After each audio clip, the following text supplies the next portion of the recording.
السلام علیکم، welcome to my channel. ایک حدیث کے ساتھ حاضر ہے۔ اس ویڈیو میں ہم جانیں گے کہ سب سے افضل عمل کون سا ہے۔ حضور صلی اللہ علیہ وآلہ وسلم کی تعلیمات کے مطابق سب سے افضل عمل کون سا ہے، تو آئیے جانتے ہیں۔ حضرت عبداللہ بن مسعود رضی اللہ تعالیٰ عنہ سے روایت ہے کہ میں نے رسول اللہ صلی اللہ علیہ وآلہ وسلم سے پوچھا، سب سے افضل عمل کیا ہے؟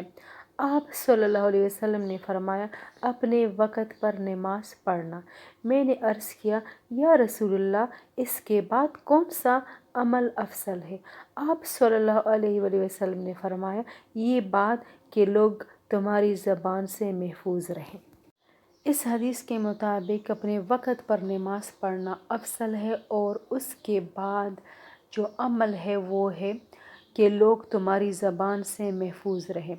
جیسا کہ ہم اپنے معاشرے میں ارد گرد دیکھتے ہیں کہ زیادہ تر جو لڑائیاں ہوتی ہے، جو جنگوں کا سبب بنتی ہے، وہ زبان کے غلط استعمال کی وجہ سے ہوتی ہے۔ لہٰذا ہمیں ہر وقت یہ خیال رکھنا چاہیے کہ ہم اپنی زبان کا صحیح استعمال کریں یا پھر خاموش رہیں۔